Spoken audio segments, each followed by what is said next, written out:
Start. हाँ start कीजिए, start. नमस्कार, मैं Anju Rawat, wife of late major Deepak Rawat, Shaurya Chakra.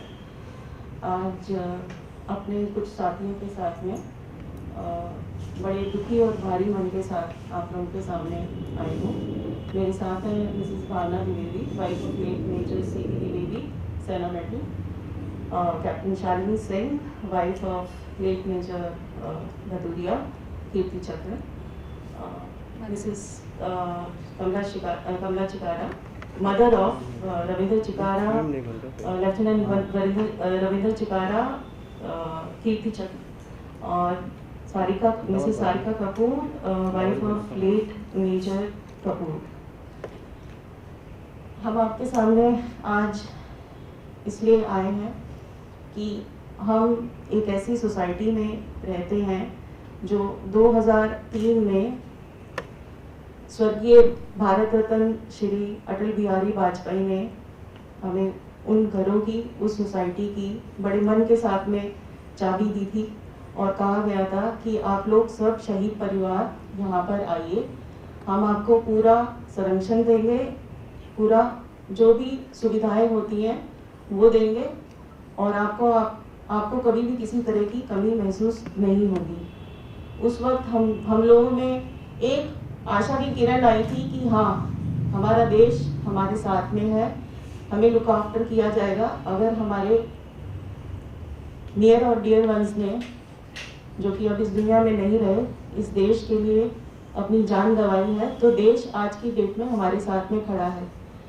आज 17 साल बाद हम इस पेडेस्टल पे अगर आ रहे हैं, अपने उस 17 साल के एक्सपीरियंस को आप लोगों के साथ में शेयर करने जा रहे हैं कि एक शहीद का परिवार क्या क्या मुसीबतों से गुजरता है और उन्हें किस तरह का सपोर्ट दिया जाता है।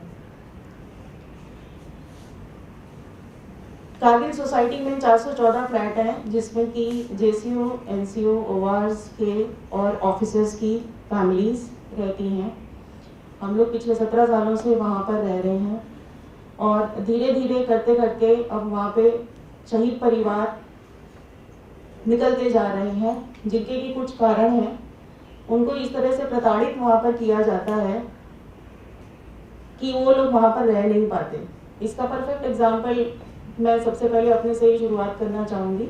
मैंने अभी 2018 बिगिनिंग में ही अपना विजय वीर आवास में घर छोड़ दिया, क्योंकि अगर आप किसी भी चीज़ के खिलाफ वहाँ पर अगर कोई भी गलत कार्रवाई हो रही है, उसके खिलाफ अगर आप आवाज़ उठाते हैं, और मोस्टली वहाँ पे इस तरह के सिविलियंस आ गए हैं जिनके कि जो कि पावरफुल लोगों के साथ कनेक्शन में है, और हम लोगों को टारगेट करते हैं कि हम वहाँ से निकलें और कौड़ियों के दाम पर वो फ्लैट बेच दें, और ताकि वैसे ही लोग वहाँ पर आके रह जाएं। कल हमारे साथ में एक बहुत ही दुखद हादसा हुआ है।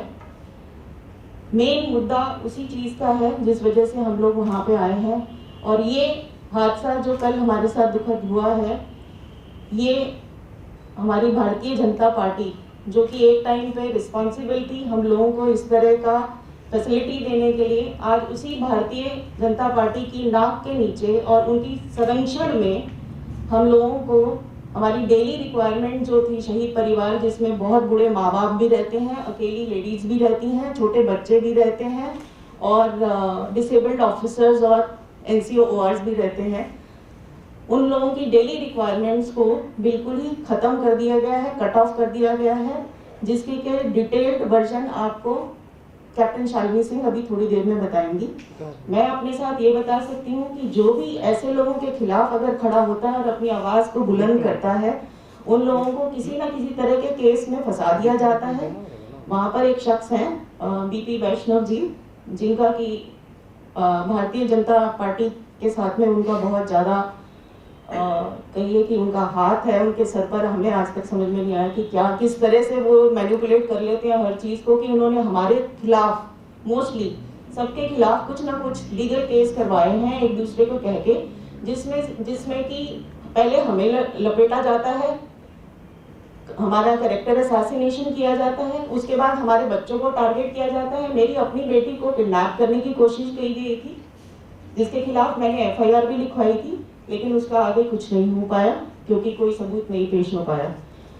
उसी तरह से और आगे भावना द्विवेदी जी और मुझ पर इन्होंने SC ST एक्ट के अंडर हम लोगों पे केस कराने की कोशिश की गई और अंत में मैं दुखी आ गई क्योंकि मैं तो अपने साथ जिंदगी मेरी खत्म हो चुकी। मैं अपनी जिंदगी कैसे ना कैसे इस लड़ाई को लड़ते हुए निकाल भी लूंगी शायद, लेकिन आगे मेरी 18 साल की जो बच्ची है, मेरे को उसका भविष्य देखना है। तो एंड में मेरे को उस सोसाइटी से निकलना पड़ा क्योंकि बहुत ही ज्यादा टारगेट मेरी बिटिया होने लग गई थी।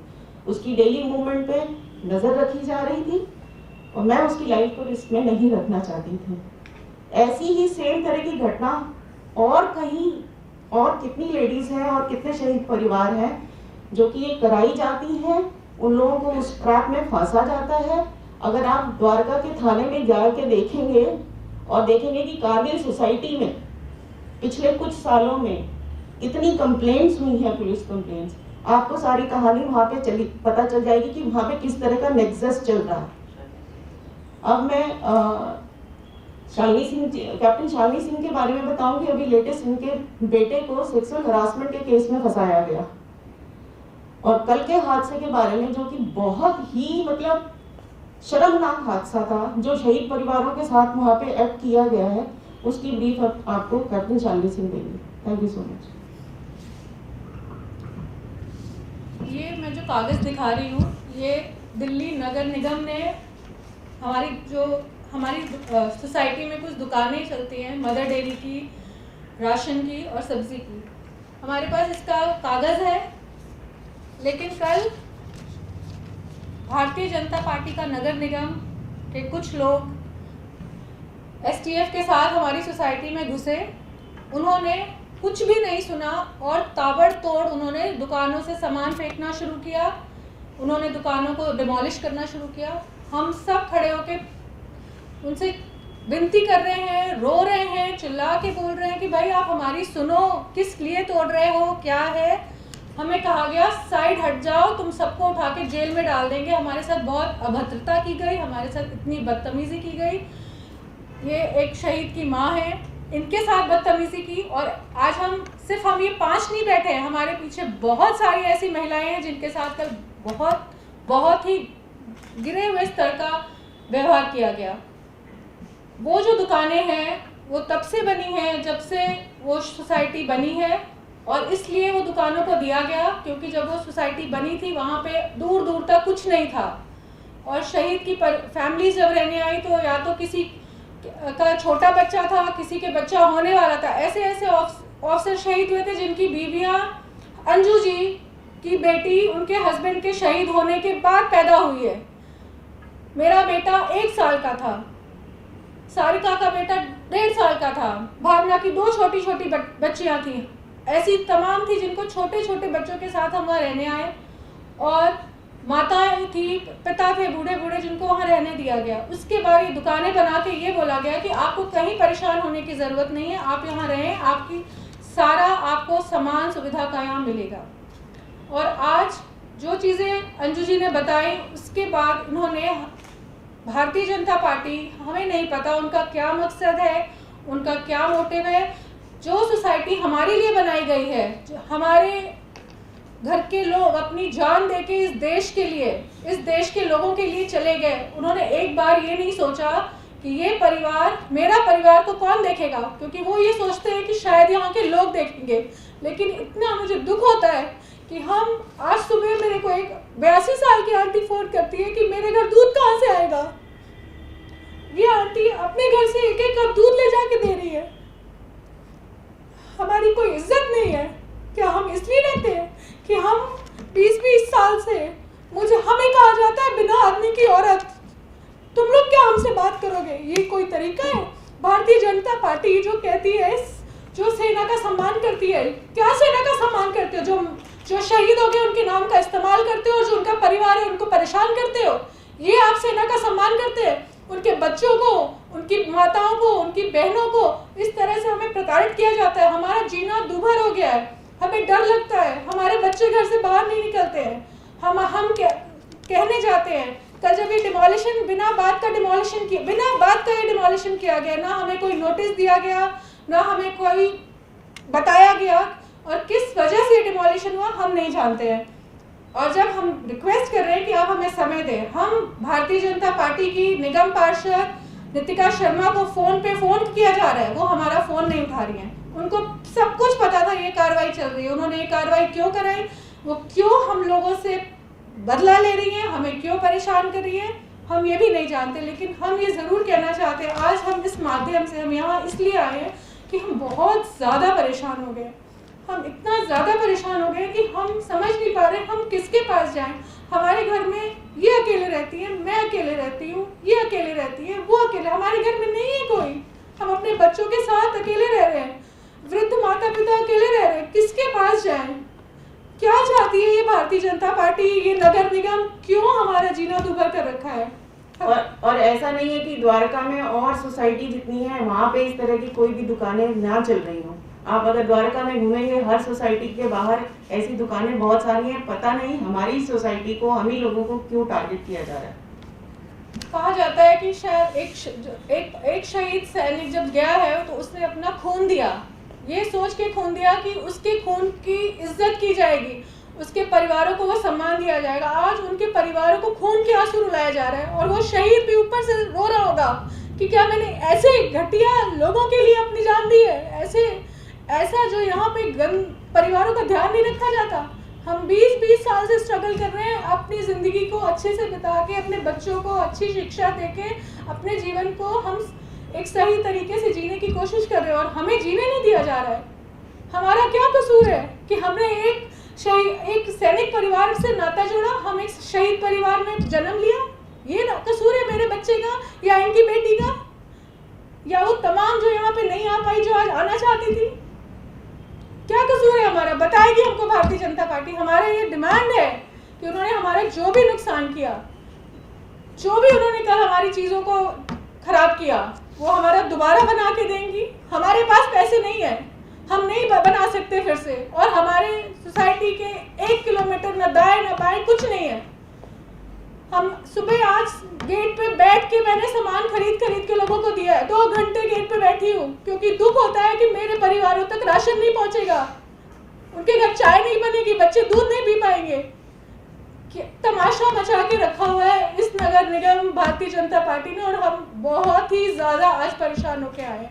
हम चाहते हैं जिन्होंने भी इस तरह की कार्रवाई की है, इन पे सख्त से सख्त कार्रवाई होनी चाहिए, और हर तरीके से इसकी जांच होनी चाहिए कि हमारे पीछे क्यों पड़े हुए हैं ये लोग, क्या चाहते हैं ये हम शहीद परिवारों से। क्या हम भी चले जाए? हम अगर हमारे घर का सदस्य शहीद हो गया तो क्या हम भी अपनी जान देते? हमने कोई गुनाह कर दिया है? बताया जाए हमें कि हमारे साथ क्यों ऐसा हो रहा है। अब लेफ्टिनेंट रविंद्र चिकारा जो शहीद हुए थे, उनको कीर्ति चक्र मिला था, उनकी माँ आज हमारे साथ आई हैं, वो अपनी बात जरूर कहना चाहती है। नमस्कार जी, मेरा बेटा 19 जुलाई 2000 में शहीद हुआ था, 24 साल का था, और हम 2006 में यहाँ रहने आए थे। पहले अच्छा माहौल था, बहुत ही अच्छा माहौल था, हम शहीद परिवार बहुत अच्छी तरह रहते थे। लेकिन अब कई सालों से बहुत बुरा माहौल हो रहा है, बस निकलना भी मुश्किल हो जाता है। बच्चों को भी हम बाहर डरते डरते निकालते हैं, कभी कोई इल्जाम ना लगाते। और दुकानें हैं, कई लेडी ऐसी हैं, मेरी एक पड़ोस में रहती है जोशी जी, वो उसके किडनी के करवा के आती है डायलिसिस, हफ्ते में 2 बार जाती है, 3 बार बता रखा है। उसको आज चाय नहीं मिली, ब्रेड नहीं मिला, उसने फोन किया, उसका बेटा भी शहीद हो रहा है, वो भी एक शहीद की माँ है, अमित उसकी जोशी की। तो बोली बाजी आज दुकानें, मका भी दुकानें टूट गई, ऐसे टूट गई, और है ना बोली दूध लिया, मका भी ले आई मैं दूध। मैं 1 किलोमीटर चल के दूध ले आई। एक हेमा जी हैं, वो 72-73 साल की हैं, वो बेचारी लॉकडाउन के बाद बिल्कुल नहीं निकली है कि उनको सांस की बीमारी है, आंखों की थोड़ी वो है, उसको दमा हो जाता है, उनको दूध दे के आई मैं। कैप्टन हनीफुद्दीन की मदर की बात हो रही है ये। हाँ, उनको मैं दूध दे के आई दोनों को। और फिर वहाँ है ना दुकानें थी, कई माताएं ऐसी हैं, आपको आओ के कारगिल में दिखाएंगे, मदर ऐसी हैं जो नहीं चल पाती हैं, उनको दूध मिल जाता, वो फोन कर देती थी अंडे हैं, ब्रेड है, रस है, बिस्किट है, नमकीन है, दूध है, ये मतलब आ जाता था घर में। अब क्या करें, बैठी हैं घर में, नहीं जा सकती। लॉकडाउन था जब हमारा गुजारा हो गया था, भाई हम बाहर कैसे जाएं, इसलिए है ना ये दुकानें हमारा भी गुजारा कर रही थी, उन गरीबों का भी गुजारा कर रही थी। कल मैंने पुलिस वालों को बोले हाथ जोड़ के, मैं कहा बेटा सरकार नौकरी तो नहीं देना चाहती, लेकिन कम से कम गरीबों का तो गुजारा हो जाए। सब्जी वाला है, एक राशन वाला था, एक मदर डेयरी वाला था, मैं कहा इनके साथ हमारा भी गुजारा हो रहा है, हमें सामान मिल जाता है। पर वो तोड़ देगी और बहुत बुरी तरह तोड़ती। मैंने खूब हाथ जोड़े, खूब वो किया। बस हम अपनी बात यहीं ख़त्म करेंगे और हम फिर से हाथ जोड़ के जो भी इन चीज़ों से जुड़ा हुआ है हमें न्याय दिया जाए, हमें परेशान न किया जाए। हमारी जितनी भी ज़िंदगी हम उसको बहुत शांति से गुजारना चाहते हैं। हमने बहुत संघर्ष किया है और अब हम इस संघर्ष में पड़ने की हिम्मत नहीं रखते हैं। हम थक चुके हैं। हम बहुत बहुत शांति प्रिय तरीके से अपनी ज़िंदगी जीना चाहते हैं। हम गवर्नमेंट से, सरकार से कोई पैसा नहीं मांग रहे, कोई जगह नहीं मांग रहे। हम एक बेसिक नीड की दुकान जिसमें हमारा कोई लाभ नहीं है वो मांग रहे हैं, ताकि हमारी रोजमर्रा की जो ज़रूरतें हैं बिना 2 किलोमीटर चले पूरी हो जाएं। और ये कोई अलग रिक्वायरमेंट नहीं है, ये द्वारका में हर सोसाइटी में है। और इन द एंड मैं आम आदमी पार्टी का धन्यवाद करूंगी कि एटलीस्ट उन्होंने हमें सुना। हमारी बीजेपी काउंसलर नितिका शर्मा की तरह नहीं, जिनके पास हमने कितनी बार धक्के खा लिए, कितनी बार उनको कल भी फोन किया, लेकिन उन्होंने एक बार फोन नहीं उठाया और ना ही दोबारा कॉल बैक किया कि आप लोगों की दिक्कत क्या हुई। ये देश सिर्फ न्यूज़ चैनल पर सेना और सेना के शहीदों के बारे में मैं देखना चाहूंगी कि सिर्फ बात करने के लिए ही है या कुछ करने के लिए भी है। धन्यवाद। आप लोग को उसका नोटिस दिया गया था कि अतिक्रमण हुआ है एनसीडी की तरफ से? ऐसा कुछ भी नहीं हुआ था। ये हमारे लिए बहुत बड़ा सरप्राइज था। कल हम लोग बिल्कुल अनअवेयर थे इस चीज़ के, और इज्जत तो हमारी अब उसके बाद तो क्या ही लौटाएंगे। जिस तरह से व्यवहार, धक्का मुक्की, हाथ पकड़े गए हैं, सब कुछ किया गया है इन लोगों के साथ में। मैं तो वहाँ पर नहीं थी, पर जिस तरह से इन लोगों ने बताया है, इस तरह का कोई भी नोटिस नहीं था, एकदम अचानक हुआ है। क्या कारण क्या बताया कार्रवाई? वो उनका, अगर आप उनसे नोटिस भी उस वक्त मांग रहे थे तो वो कहते थे कि हम लायबल नहीं है आप लोगों को कुछ देने के लिए। कागज है हमारे पास, वो सुनने को नहीं तैयार थे। वो घुसे और उन्होंने ताबड़तोड़ तोड़ना शुरू किया। बता भी नहीं रहे कि वो क्यों आए हैं ये कार्रवाई करने, किस लिए कर रहे हैं। और ये सिंपल है, सिर्फ हमें हरास करने के लिए आए हैं कि हम ये चली गई छोड़ के, धीरे धीरे और लोग चले जाएंगे। जो बूढ़े लोग हैं वो भी परेशान होंगे, कहीं और चले जाएंगे और हम सब चले जाएंगे। MCD उस पर जो भारतीय जनता पार्टी का संरक्षण वाले लोग हैं और जो भारतीय जनता पार्टी के जो नेता लोग जो मिल के ये सब करा रहे हैं, मुझे नहीं पता ये कौन कौन करा रहा है, लेकिन जो ये कराया जा रहा है इसके पीछे क्या मकसद है ये वही जाने। आप उनसे पूछो कि क्यों किया ये कार्रवाई, क्यों हमारी बात को नहीं सुना गया, क्यों हमें कहा जा रहा है कि उठा के जेल में फेंक देंगे। हमें जेल में फेंकोगे? हमें जेल में फेंकोगे? हमारे घर के लोग जान लेके चले गए इस देश के लिए, हमें जेल में फेंकोगे? अरे फेंक दो, हमारे घर में भी कोई नहीं है, हम अकेले घर में रहते, हम अकेले जेल में रह लेंगे। कारण बताओ क्यों जेल में फेंकोगे? MCD के जो थे उनको प्रोटेक्ट किया जा रहा था और हमें कहा जा रहा था कि आपको जेल में ले जाएंगे। अब इसके छोड़ दीजिए। 2 सवाल हैं मेरे। एक, क्या आप लोगों ने वहाँ पर जो मेयर हैं साउथ दिल्ली के, उनसे संपर्क करने की कोशिश की? एक, और दूसरा, क्या आप लोगों ने भी इस मामले में कोई शिकायत अलग से की है, या आप लोगों को लगता है कि उस सोसाइटी को पुलिस प्रोटेक्शन की जरूरत है? हमने अपने बचाव के लिए हम लोगों ने कई लोगों से मिले हैं, लेकिन हमारी सुनवाई कहीं नहीं है। और शायद इसीलिए आज हम यहाँ बैठे हैं कि हमारी सुनवाई क्यों नहीं है। क्या हम क्योंकि हमें इतना कमज़ोर बना दिया गया है, या हम इतने कमज़ोर समझा जाता है। और हमने जहाँ जहाँ बोला है, किसी भी चीज़ के लिए बोला है, हमारी कोई सुनवाई नहीं है। और अगर हमने कहीं बोला है और उसके बाद हमारे ऊपर कोई लीगल कार्रवाई हो जाती है, और मैं हैरान नहीं होंगी, इस PC के बाद हो सकता है हमारे को फिर कहीं फंसा दिया जाए, मुझे कोई हैरानी नहीं होगी। लेकिन हम तैयार हैं उसके लिए कि कब तक हम झूठी चीज़ों से लड़ते रहेंगे, कब तक ये लोग हमारी सच की आवाज़ को दबाते रहेंगे। Thank you.